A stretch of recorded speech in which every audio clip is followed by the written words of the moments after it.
Hi there. Welcome back. So the last few lectures in this series, we've looked at the post-war era from the point of view of most Americans, middle America, suburban dream, the baby boom, the Cold War, and then we looked directly at the civil rights movement.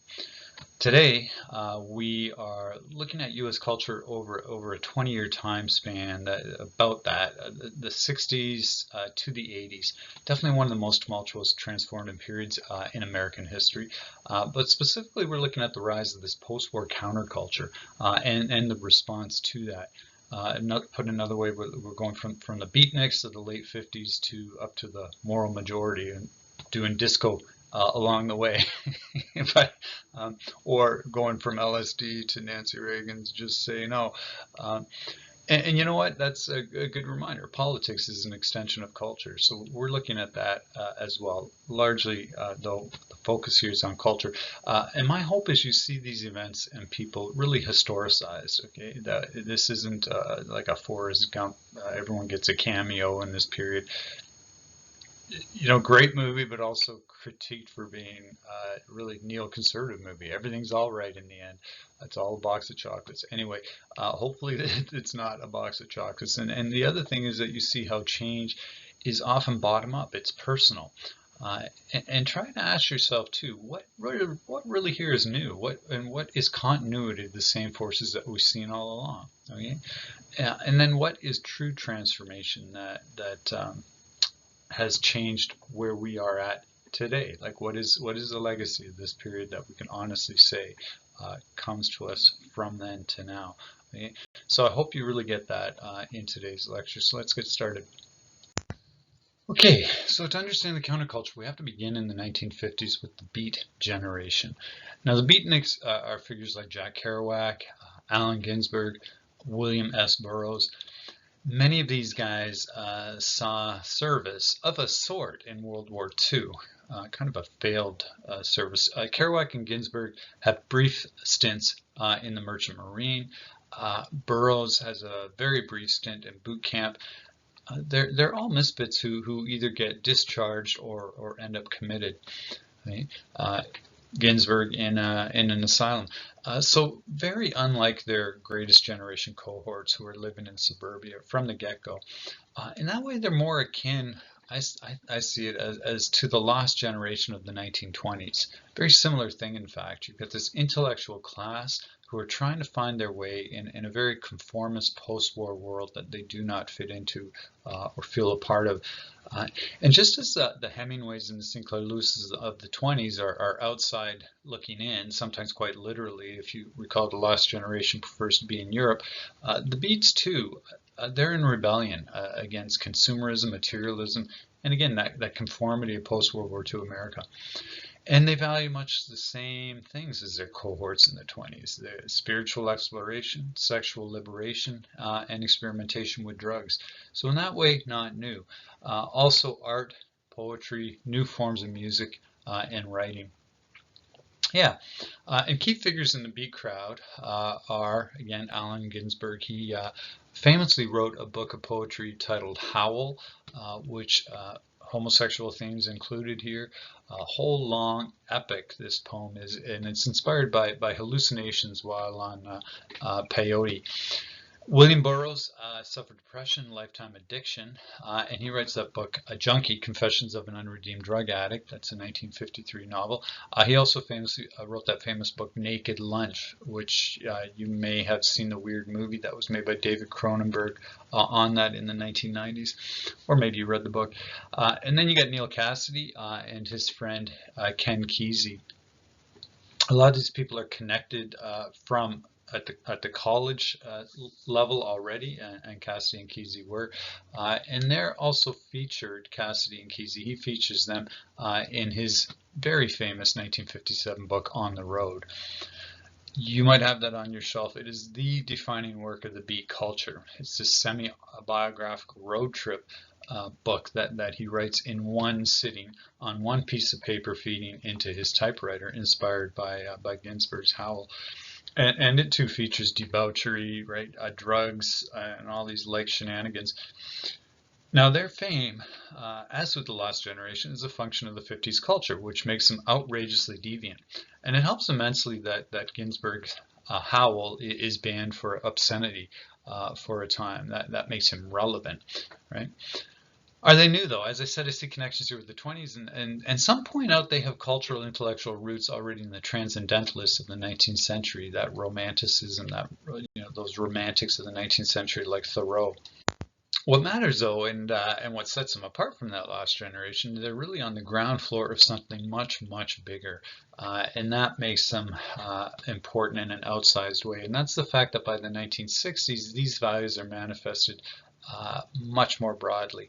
Geographically, you see that in San Francisco's Haight-Ashbury district, which is like what's happening in Hyde Park in London at the same time.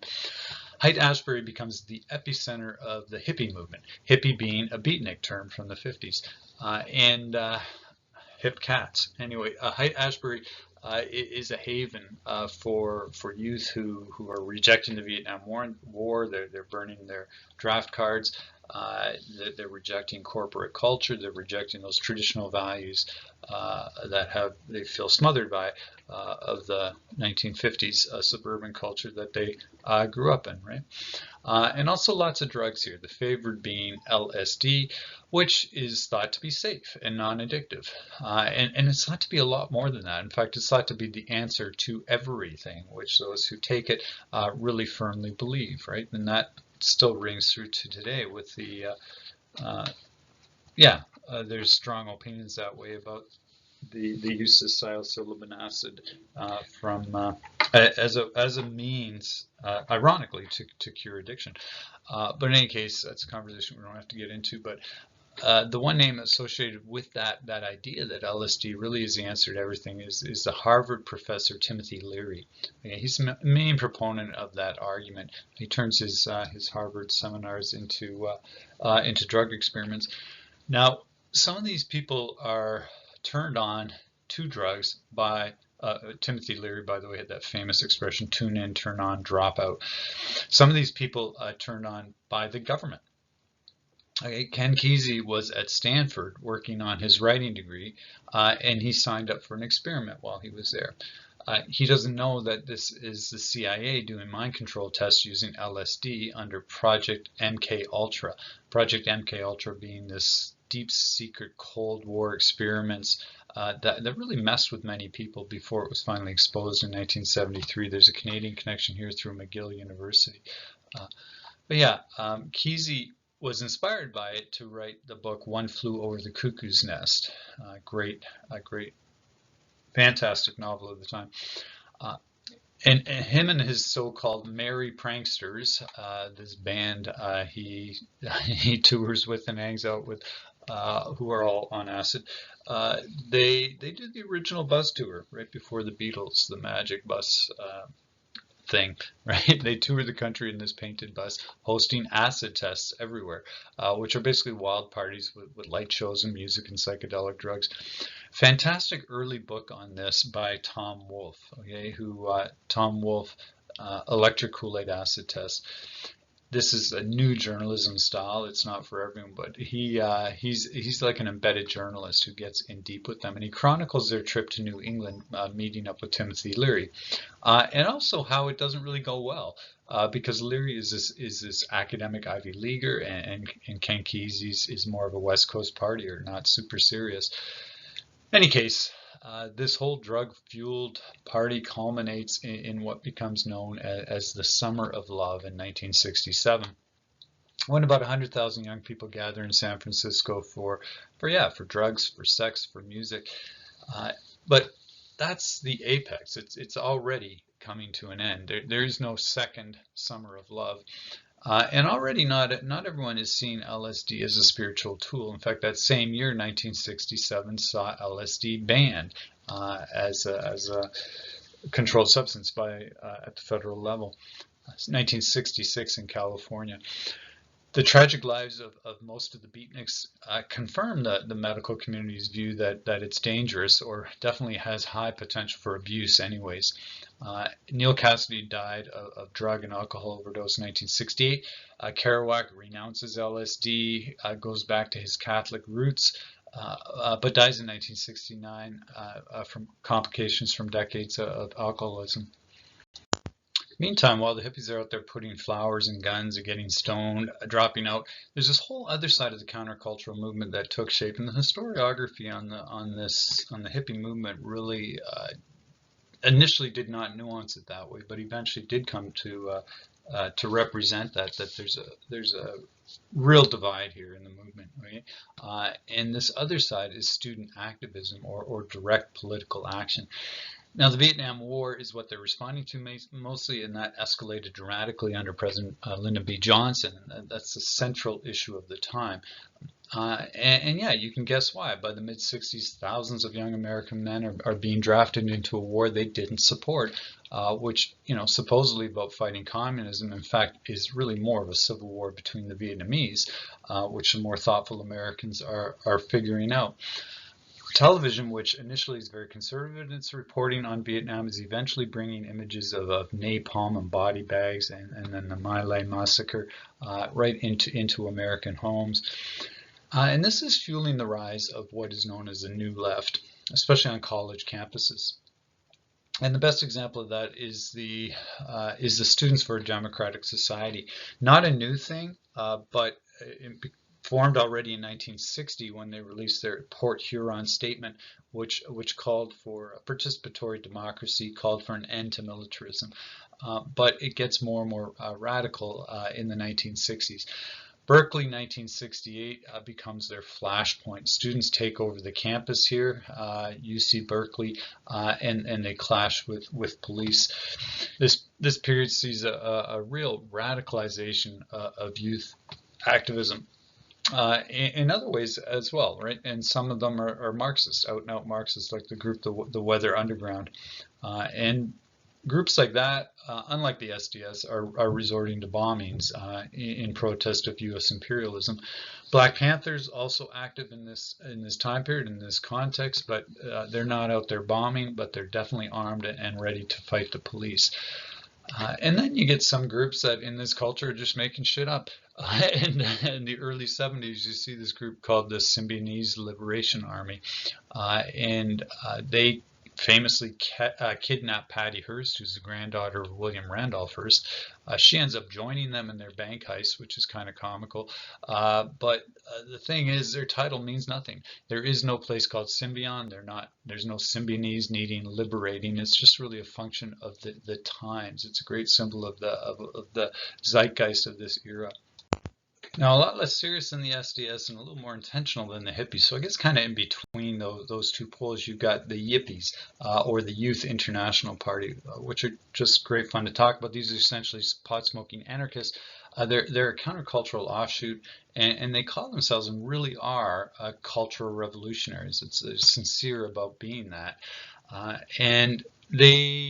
But to do that, they engage in these theatrical antics. They invade the Justice Department halls in D.C.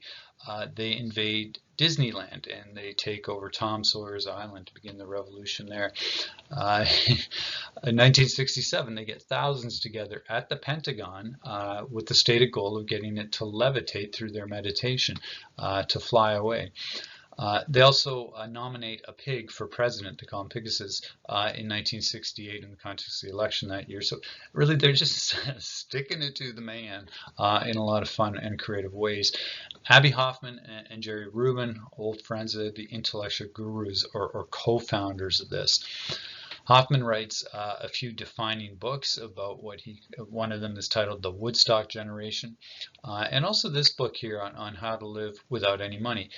It's also got tips on shoplifting, pot growing, and even a chapter, and you can find the whole thing online now as a PDF, on bomb making.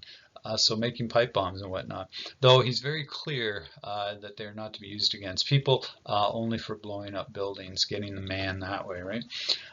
And that in that way, it's kind of it's kind of a precursor of what the kind of things that Earth First will do, although they're much angrier. Eco-sabotage of the 1990s, which then gets labeled eco-terrorism. But yeah, they're definitely seen as a threat by the FBI, and they don't last. And kind of their denouement is when 8 of them are charged with conspiracy to incite a riot in 1968 for disrupting the Democratic Party National Convention that year in Chicago, which had, yes, been a scene of nonstop riots. But it's not just the yippies, it's also SDS that's here, it's the Black Panthers. In fact, the prominent Black Panther Bobby Seale gets charged along with the yippies, basically, in his words, in order to make them look scarier. That's according to Seale. His case was separated as the trial got going, and it's a very bizarre trial in which the judge is an arch conservative who just throws the book at them, and the trial goes on for months and months and gets tons of press. The courtroom transcript is just amazing, and in some ways, this trial gives the yippies exactly the stage they want. You can't buy this kind of publicity, and there's some great lines in there. During Abby Hoffman's testimony, when he was asked by his lawyer Leonard Weinglass to say what he'd been doing with his life between the date of his birth in 1960, Hoffman says, "Nothing. I believe it's called an American education." And he's extremely witty. He says a lot more. It's an amazing, wickedly funny transcript. Now, on top of all that, and just as a great example of how wide this movement is, you also have the Jesus People movement, or the Jesus Revolution, as Time magazine called it. So this is a Christian countercultural movement starting in California, starting specifically in one living room book reading room, and the church that evolved out of that, and growing from there. And this is, young people disaffected again, now getting on the Jesus Revolution, which is a fusion of hippie culture and evangelicalism. Also, not just a blip. This is late 60s, early 70s, and has a pretty profound impact on evangelical churches, definitely on their music, and is challenging them in new directions. This is clearly liberal evangelicalism of the Jimmy Carter type, not moral majority evangelicalism, which we'll talk about in a sec. But in any case, the 2 rock operas, Jesus Christ Superstar, more famous, and then Godspell in 1973, a bit later, they both reflect the popularity of this movement in its day, and definitely one of them left us with a pretty awesome soundtrack. Now, 3 years before Godspell, you had Woodstock. This is August 1969. Now, this is often viewed as the climax of the countercultural movement, though others will say, and I agree, it's really the Summer of Love, 1967, where you already see that.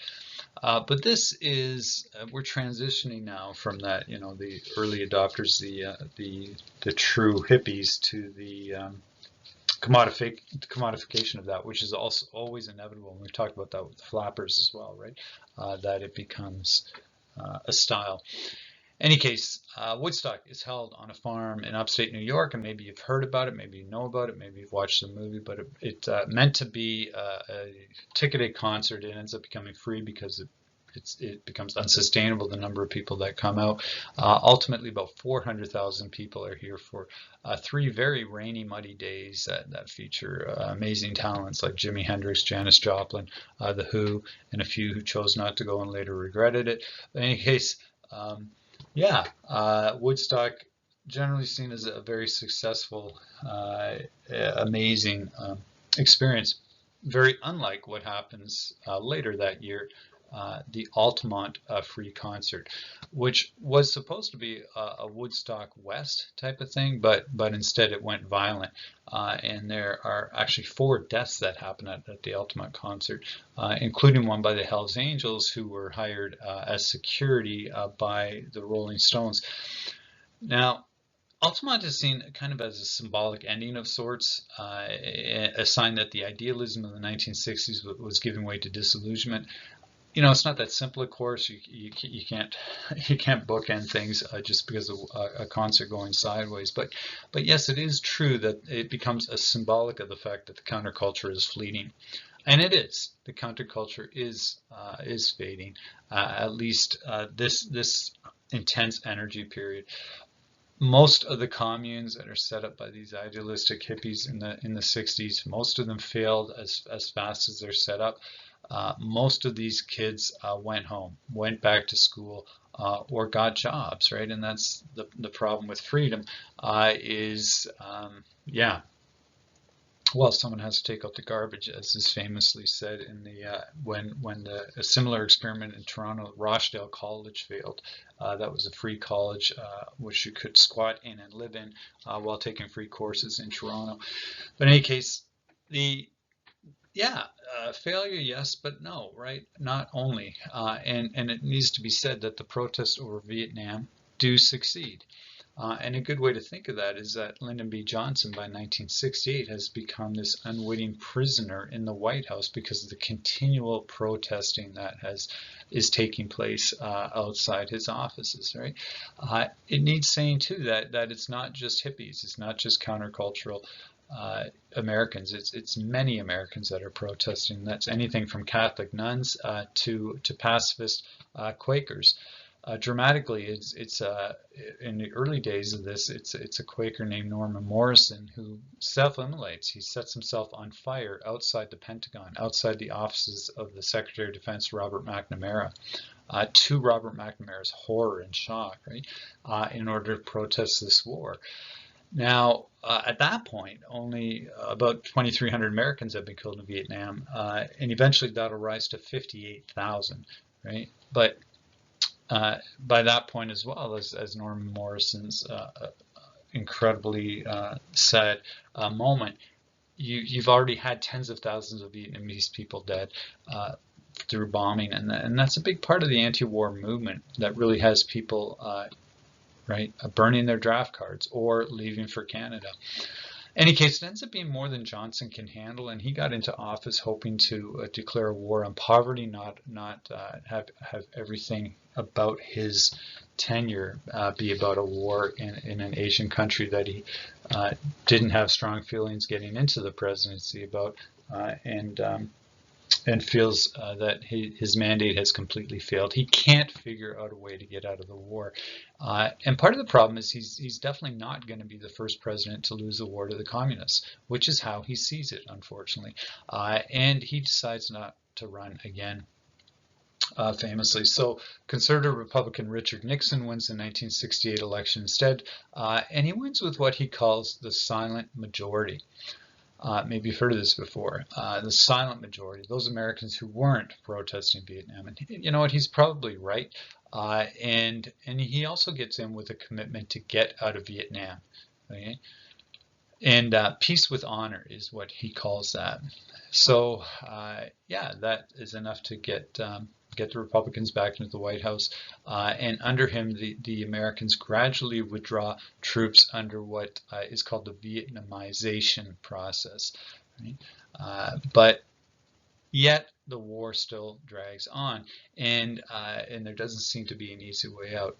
In 1970, we get the Americans bombing Cambodia, expanding the war in order to get at Viet Cong enemies that are hiding out there and being supported from there.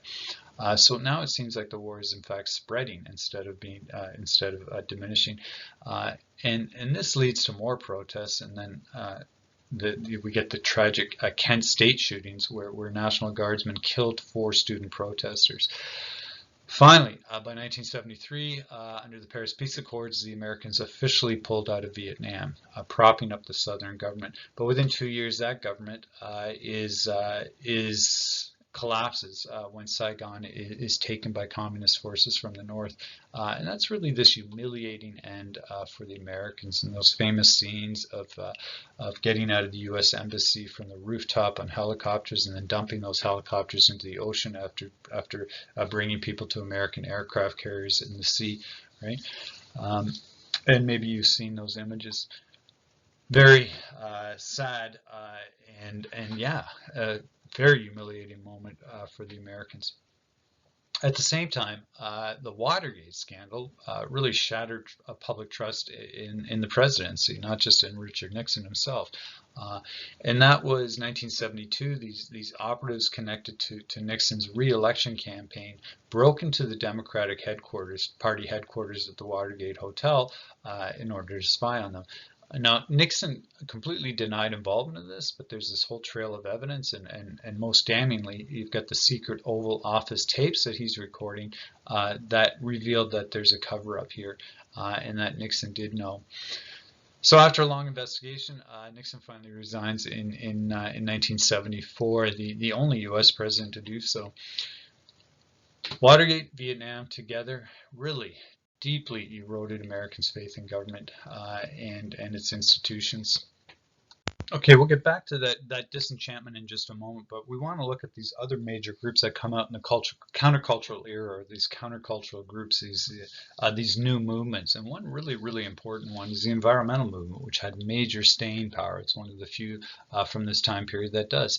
And it comes together, a really symbolic moment here is Earth Day 1970, where a senator, last name Nelson, conceives this idea of a celebratory Earth Day, and it's the timing is great for reasons I'm about to get into.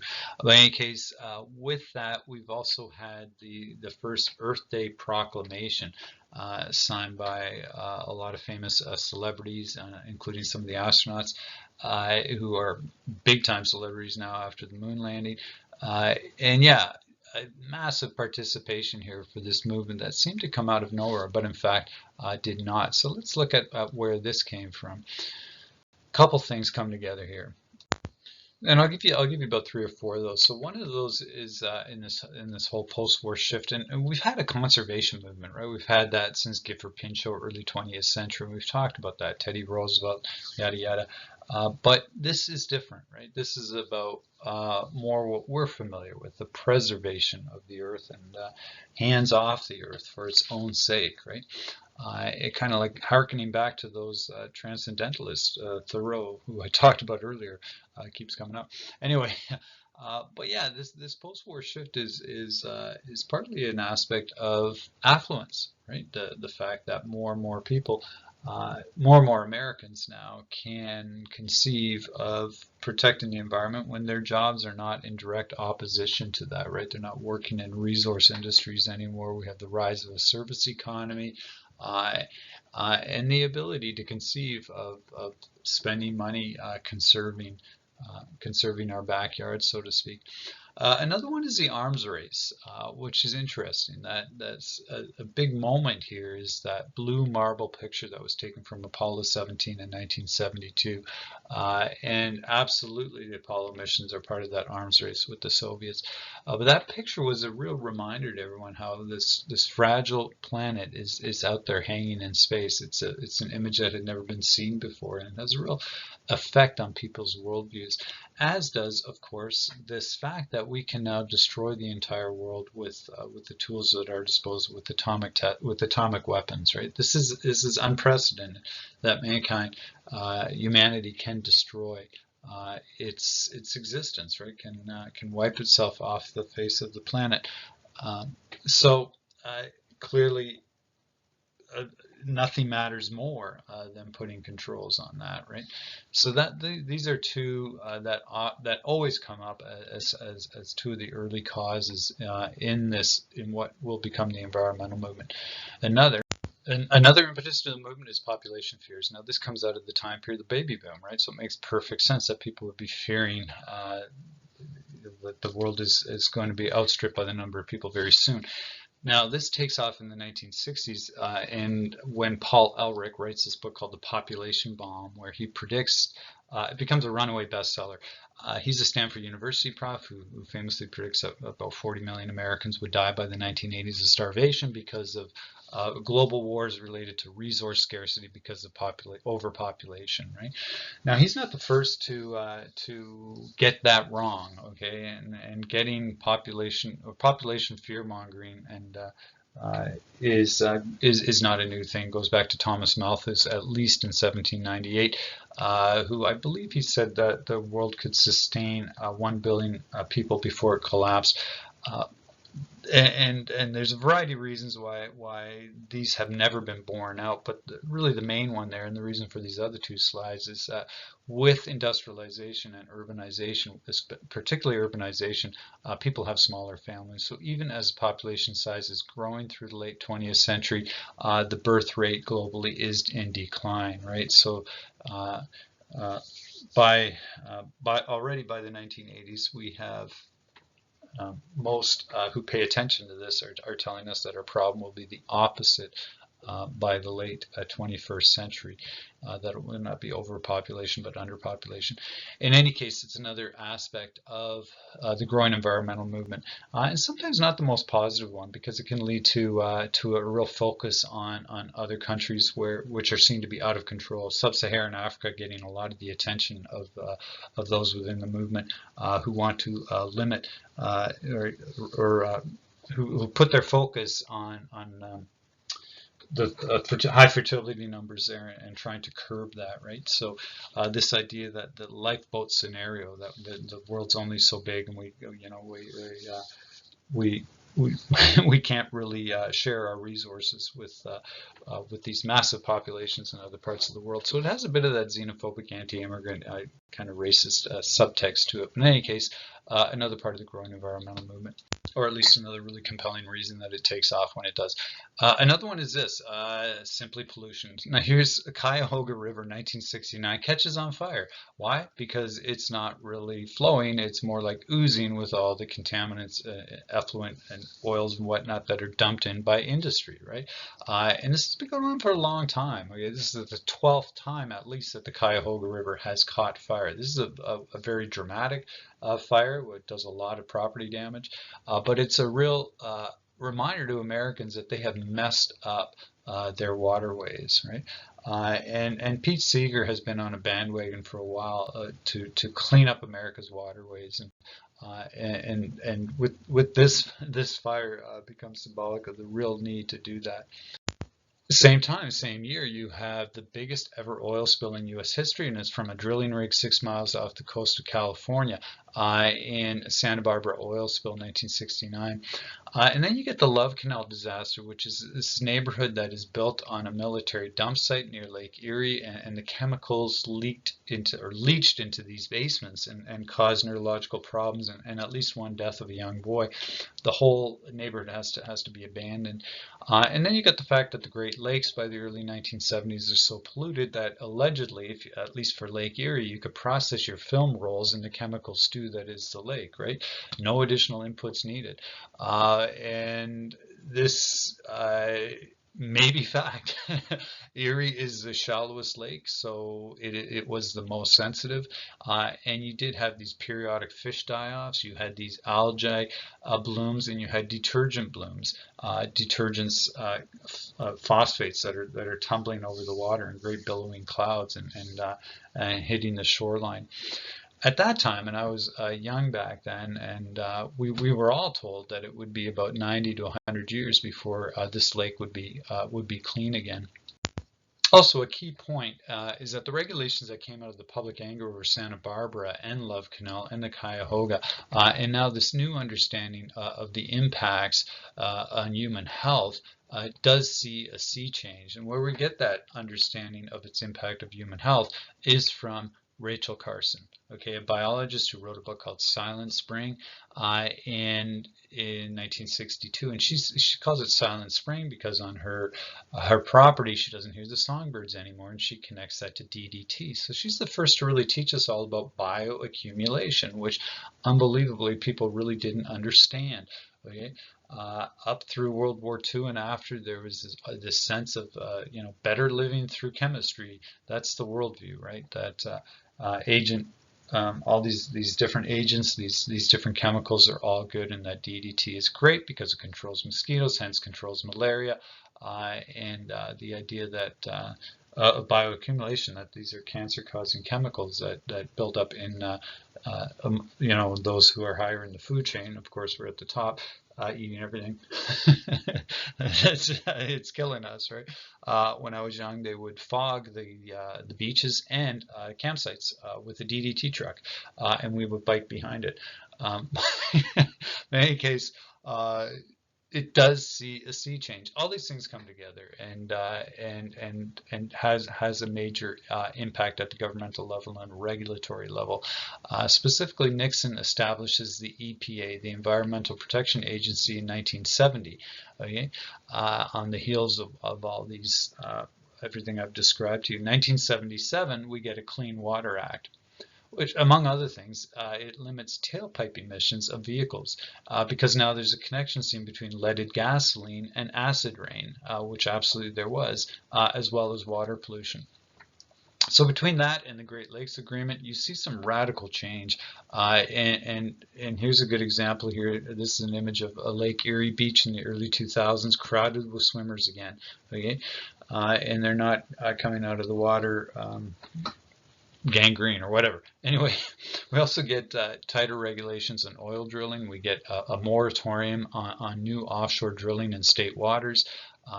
And the EPA, the newly minted EPA, also oversees greenhouse gas emission standards on industry already in the 70s.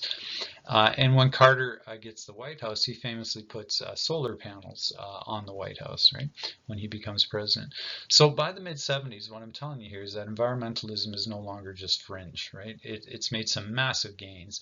Renewable energy is big. And it serves a dual purpose, which is energy security and ecology.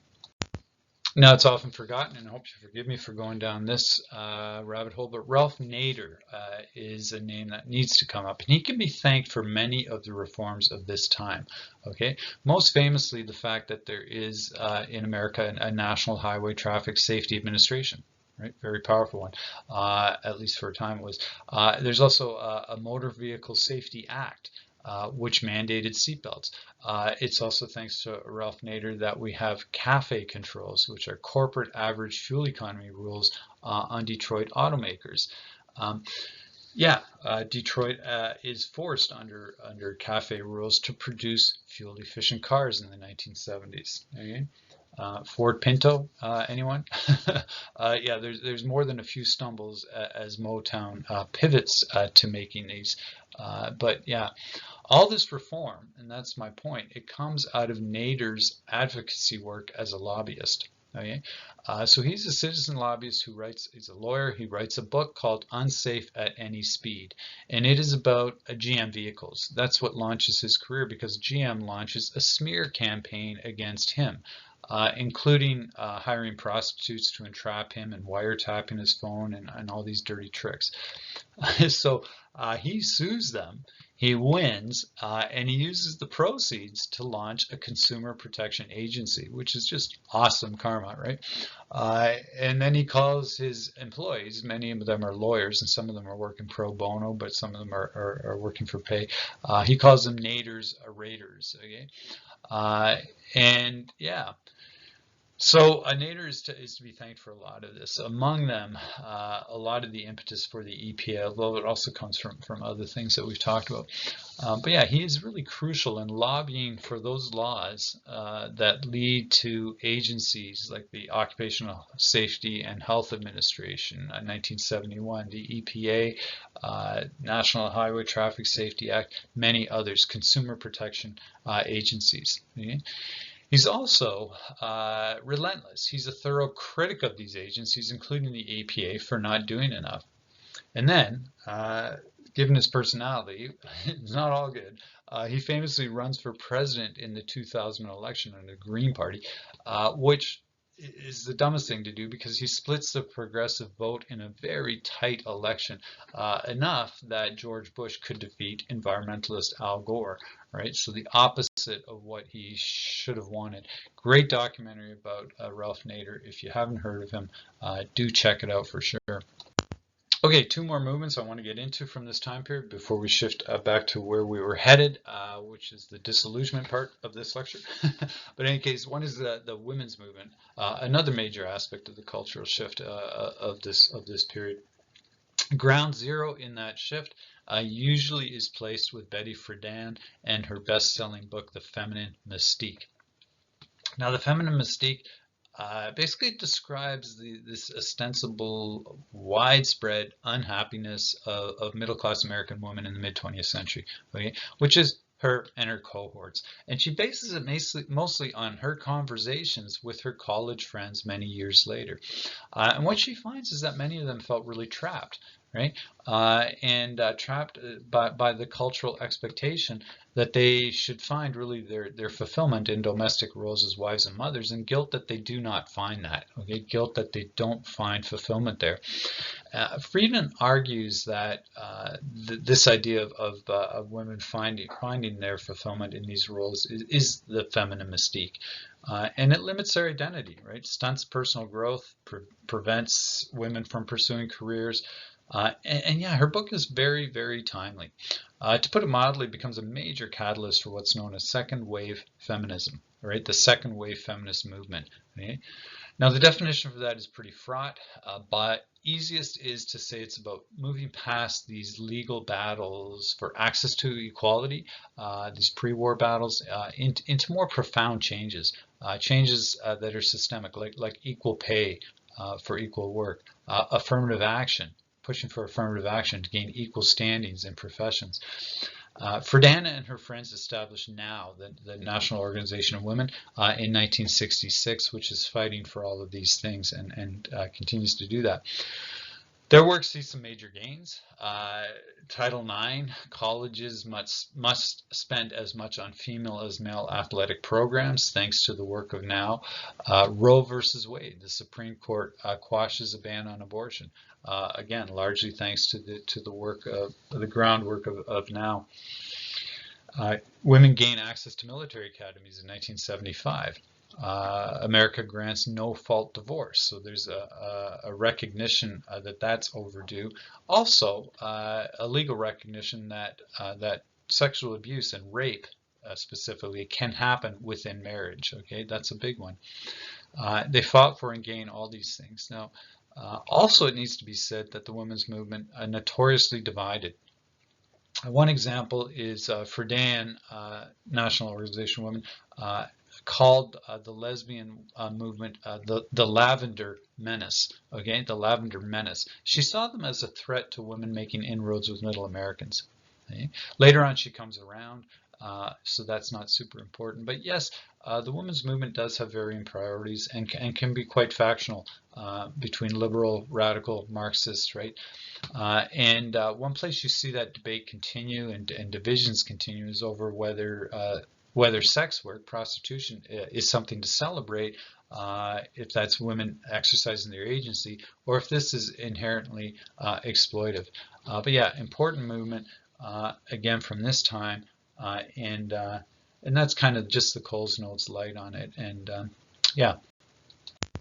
And finally, there's the gay pride movement. And again, it has its signature moment. And that is June 28, 1969, when police in New York raid the Stonewall Inn. Okay, Stonewall Inn is a popular gay bar in Greenwich Village. And unlike previous raids, and there's been a lot of them, this time the patrons and a bunch of onlookers, they fight back, and they throw bottles and other stuff at the police, right? So this escalates into this full-blown riot, and that lasts for 6 days and involves hundreds, if not thousands, of people. So this is really the turning point. This is that shift from passive resistance to active protest and to annual pride parades, which begin thereafter, right? And this all happens at a time when there's only one state where sexual acts between consenting same-sex partners are legal. Okay, sodomy is illegal pretty much in every state. Illinois is the only standout. Okay? In 7 states, castration is a legal option for those found guilty of gay sex. Okay, so or in California, you could be put in a mental institution for life because of that.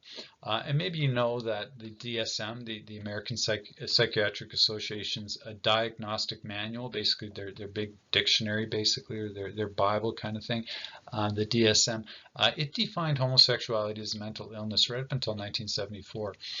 Okay, so the gay movement is challenging all of this, and it's also a really big factor in the cultural scene of the 1970s, and also in the rise of disco. Okay, now disco is more than just bad music; it's a style. Okay, it is sexual liberation. It's drag, and it's also club scenes, club drugs. Okay, cocaine. Is a big part of that, as are quaaludes, okay, which has its own fascinating history. Anyway, the epicenter of disco as of 1977 is Studio 54 in New York City, okay, which is this impossible to get into club, which is supposed to be impossible, where all the famous celebrities, it's a massive celebrity magnet, so people like Andy Warhol, Rod Stewart, Mick Jagger get in, beautiful people get in, others are left out. Great documentary about Studio 54 out there if you're interested. And what that documentary charts really is that there's this cultural war of the time. So now we're getting back to that narrative that I began the lecture with, and namely, it's this massive backlash that to disco that follows. Okay, which sounds odd, but it does. 1979, we see thousands of people come out in Chicago, baseball at the baseball stadium. It's in a promotion for the Chicago White Sox to come out with a disco album. Attendance is through a disco album that you come there to destroy in this big bonfire. Okay, and it becomes this riot actually. Now this is part of a movement that this local DJ in Chicago has tapped into. Okay? And it's fascinating because this is a backlash. This is conservative youth that are, and not just youth, but they're rejecting this cultural reaction, right? And there's a strong current of that that's been around throughout the countercultural movement, right? It's the same current that sent Richard Nixon to the White House, right? And there is definitely a homophobic undercurrent to this current, right? And yeah, the interesting thing about this specific disco sucks movement and the burning and writing over disco records is how oblivious these people are to the fact they're really channeling their own parents, right? Their parents' generation reacted the same way to rock and roll music and everything that came out of that. Okay, and what that anti-disco movement really reminds us is of these middle Americans that have always been there, the small C conservative, the ones who take pride in their country, and the ones for whom the 70s really is a dead zone, and in really significant ways. You've got Vietnam, then you've got Watergate, impossible to ignore, no matter how conservative you might be. You also, on top of that, in the early 70s, get the energy crisis. Okay, now this is 1973, and what happens is these puny Arab states, from the point of view of Americans, are flexing their muscle against the mighty Americans, and they're doing that.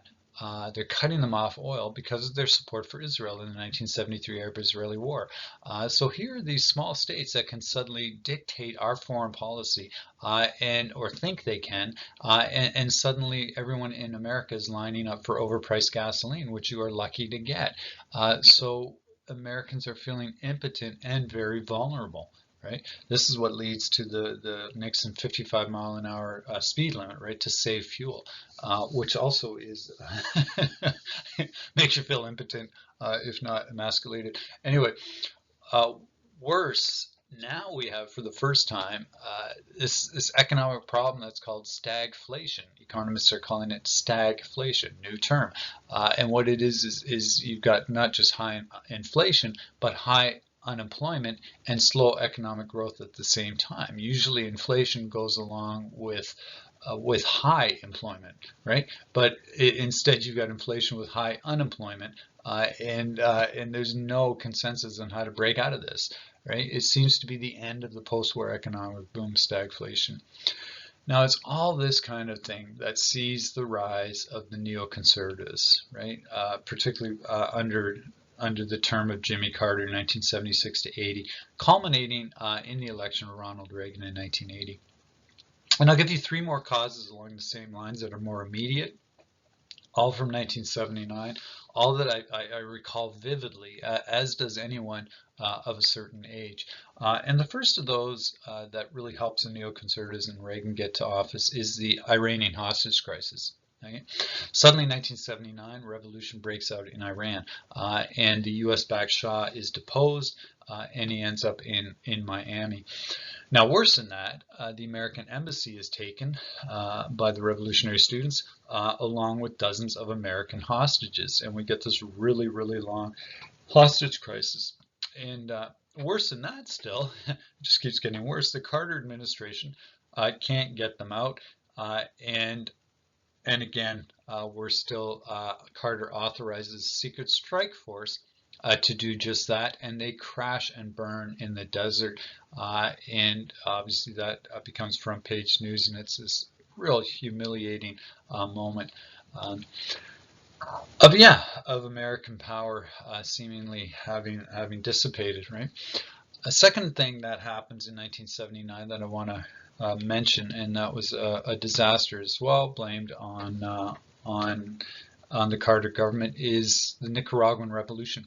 Okay, after decades of propping up friendly regimes in Central America, including Nicaragua, we see the Sandinistas. These left-wing Marxist Sandinistas overthrow this dynasty that's been kept in place since the 1930s. So here we have this Marxist junta in what America has considered its backyard, at least since the Roosevelt corollary, if not the Monroe Doctrine, right? Huge failure. And what the media says is they're all Marxist-Leninists. Now, what's not mentioned is they're also Catholic, and there's a lot of Christian socialism here of the liberation theologians, right? Liberation theology, that kind of a worldview. Okay? It's also got a mass involvement, at least in the early days, of a lot of women. Okay, so, but yeah, Sandinistas are seen to be, simply communist in the backyard, right? And a big failure. And then a third point, as if to confirm the domino theory, the Soviets invade Afghanistan. Okay? So, many are convinced, yours truly included, being steeped in the ideology of the time, that this is that Pakistan is next, India after that, and the Soviet Union is hell-bent on world domination. All of us are completely oblivious to the weakness that the Soviets are in by this point. But in any case, clearly, 1979 is not a good year. It's time to reclaim the narrative, both politically and culturally, and to make America great again. And that's exactly what Ronald Reagan promises. That is the slogan for the 1980 election. Let's make America great again. Sound familiar? Okay, Reagan Revolution is very cultural. Okay, it is moral majority, and that's another important term that we have to talk about. And there's a real irony here. Carter is a committed liberal evangelical. He's a church-going Sunday school teacher who teaches Sunday school every week, and after exiting the White, after his presidency is over, he goes back to his humble home that he built in Georgia, that with his own hands, and as his son said at his funeral, looks like he built it with his own hands, right? With those Ziploc bags that are hanging right in the kitchen, he reuses them, right?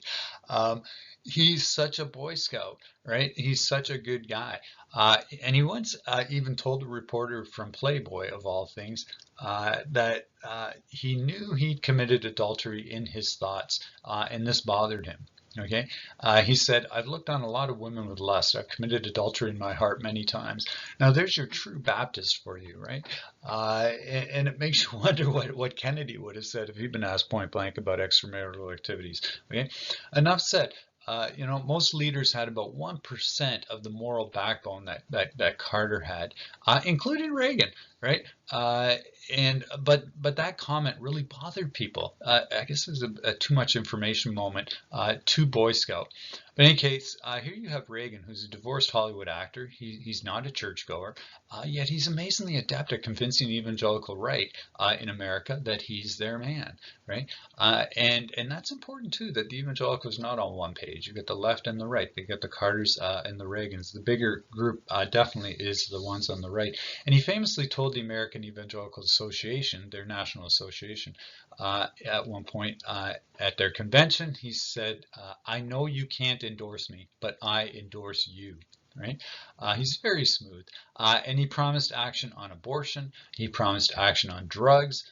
And that becomes Nancy Reagan's big thing, right? And also on returning prayer to public schools, right? Things that really matter to evangelicals. And he's very smooth, as I said. So he gets their vote for sure, and under delivers on all of those. But he taps into that American populist instinct as well, the anti-government, the good old boy common sense that we know. We've seen it many times, right? From Andrew Jackson to Harry Truman, right? And Davy Crockett even, right? And he's got some great lines that way, right? He's really parodying Jefferson when Jefferson said, you know, the best government is the one that governs least, right? Reagan says government is not the solution to our problem. Government is the problem. Okay. Reagan also said the 9 most terrifying words in the English language are, "I'm from the government and I'm here to help." That's an incredible line, right? It really has it shows you the poverty of his ideas of what government can do, right, for people, right? It's so different than the European model, right? And he also sold people, enough people, on trickle-down theory, on supply-side economics, right? That if you tax the rich less, that money and that the economy will grow because that money is released and invested, right?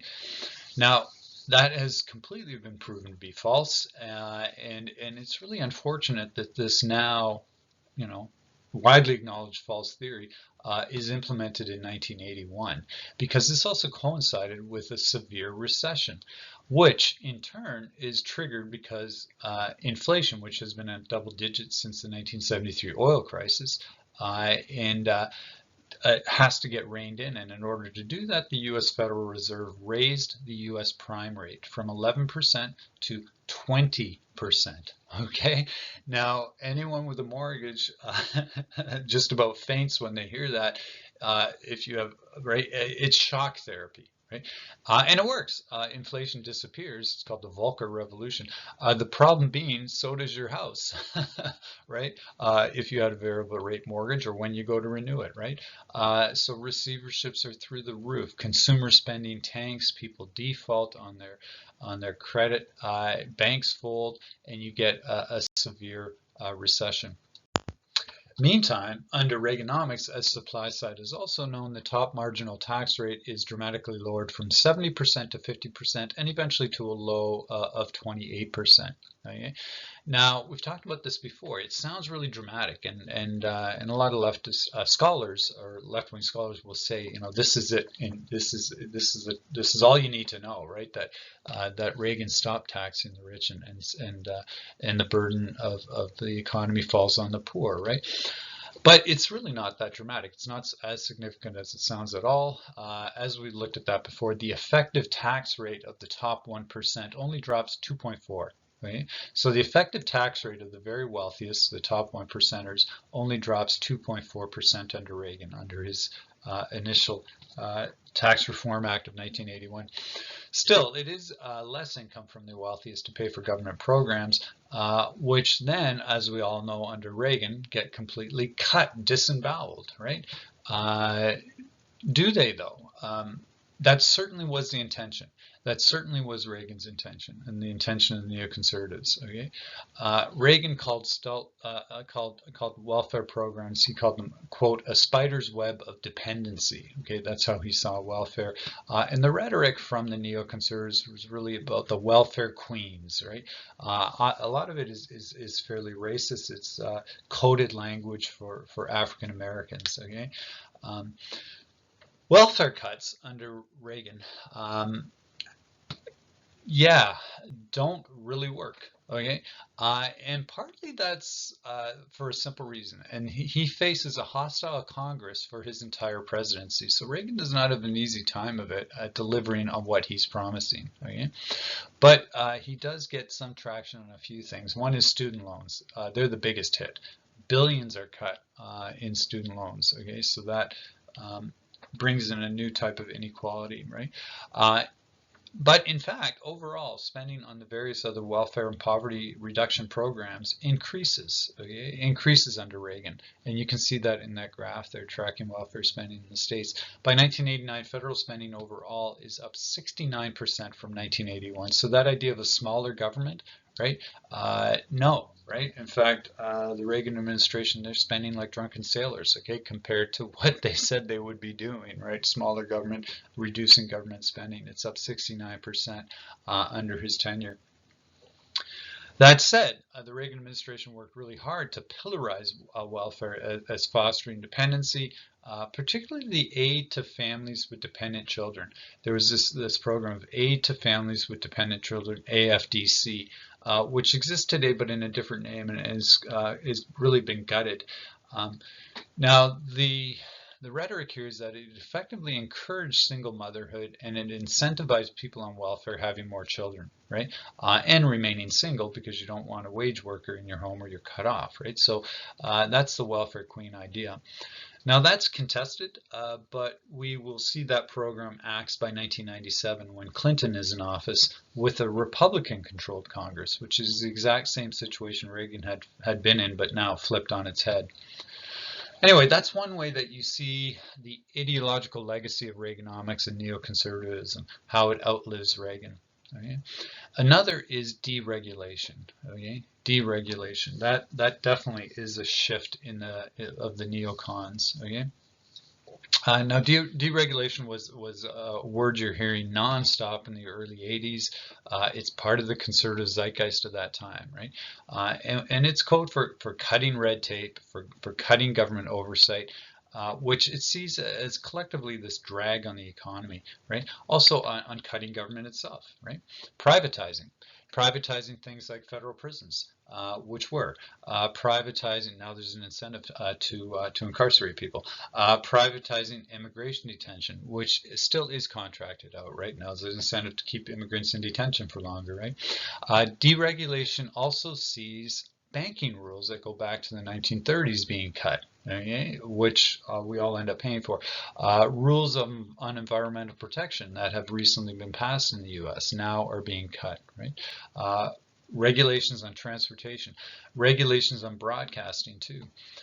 Now it needs to be said that some of this was necessary and some of it really helped to ease inflation of the time, which was brutal, right? And one of those is Reagan got rid of price controls on oil and gas, which was seen by most as a progressive idea and effective. Some of these, though, are really big steps backward. And one in particular is that I want to just mention is the deregulation of FCC rules on broadcasting. License holders had in the past been required to be balanced, right? Because a license holder is getting a piece of the spectrum, right? The broadcast spectrum, and so it's a public resource, and they are beholden to the public, and that is actualized through what is called the fairness doctrine. Now, the fairness doctrine requires media to present both sides of any issue that isn't just the straight news. Okay, so any issue you have to give both sides if you have a broadcast license, right? And of course, there's reviews of your license when you go for relicensing, and so this keeps people honest, right? Keeps broadcasters balanced. Now these are done away with, and deregulation in that deregulation environment, deregulatory environment, and the result has been super consequential, and that's the hyperpartisan media that we have today, the 24-hour news channels that feed us with and you know what I'm talking about. Any case, which Obama famously said is best seen as theater, right? But hyper-partisan media of the United States, and it has been a massively consequential and unfortunate development that came out of the Reagan era. Okay, and what about on foreign affairs? What's the legacy of the neoconservatives and Reagan era on foreign affairs? Well, let's look at that. Reagan still recalled for ostensibly ending the Cold War. In his first term, he really recharges the arms race. He endorses Star Wars, which is this notion of a defense shield from outer space. Like Donald Trump does in his in 2025, Reagan backs nuclear testing. He says we have to go there in spite of the fact that there's a nuclear ban test treaty. He says we can't trust that the Soviets aren't doing it. If not on Earth, maybe behind the moon. He secretly funds a guerrilla war against the Sandinistas in Nicaragua. That's the Iran-Contra affair. It's completely illegal. He props up all form of fascist Latin American dictator, regardless of the skeletons in their palaces. So in that way, it's like it's back in the 1950s again. And he backs them, props them up because they're anti-communists, right? And he turns up the rhetoric. He calls the Soviets the evil empire, the focus of evil in the modern world. And he says that to the evangelical ministry, their annual convention, in a famous speech. Andropov, his counterpart, returns with some juicy comments about America, right? So this is the context, and it feels very, very unsafe at that time. The nuclear security threat level is exceptionally high during the early to mid Reagan era. It reaches a real peak of tension, and it's comparable to the Cuban Missile Crisis in 1983. Especially when you have events like the shooting down of Korean airliner and other, there's other moments where it just looked like, and the lack of communication and understanding between these two countries is something that's tough to comprehend today. But yeah, now that threat level significantly decreased in the later part of the Reagan in his second administration, and now we have improved superpower relations, and we have landmark arms control treaties. So what happened? For a while there, we were all thinking we were going to go radioactive. Well, what happens is rather incredible, and that's that Andropov, our hardliner, he dies. And then there's this blip under nobody named Chernenko, and then we get Gorbachev. Now Gorbachev is the primary instigator of change within the Soviet system, and that's because he's a realist, and he can't help but being a realist because the Soviet economy is crumbling. Okay, and partly that's a function of the fact that they can't afford the arms race. Right? And in that way, Reagan's policies, his approach to foreign affairs, has worked in a sense, right? The Soviet economy it's a place of food lines, it's a place of corruption, it's just terrible morale, and the productivity gap between East and West is as big as big as a 1980 Lincoln Town Car. It's alcohol is the best-selling consumer product behind the Iron Curtain, and 1/3 of all deaths are direct or indirect alcohol related. Okay? Life expectancy for men in the Soviet Union at that point, by 1989, is 65. Okay, 72 in the United States. So things are bad, and the state cannot afford both the arms race and the welfare of its people and its economy. And in fact, in the Soviet Union, the state too is addicted to vodka in the form of state taxes that it desperately needs. So to the extent it succeeds in getting people to kick their addictions, it loses much needed revenue. Anyway, it's largely these pressures that seize the political will to negotiate an arms limitation talks with America. And these are talks at which Reagan is just on the charm offensive, right? Gorbachev is completely unclassed.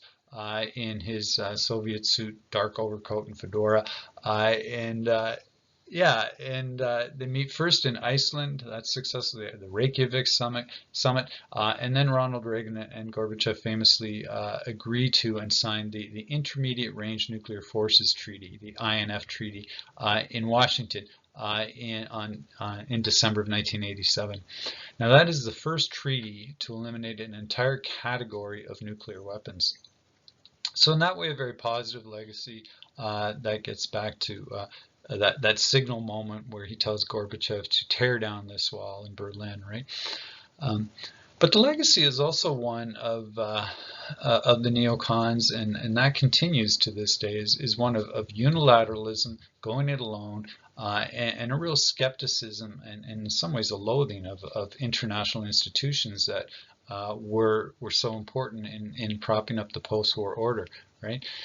Neoconservatives often have disdain for conventional diplomacy, and were often hostile towards anything multilateral, right? They prefer to go it alone. They don't want to be encumbered by policies and guiding principles, right?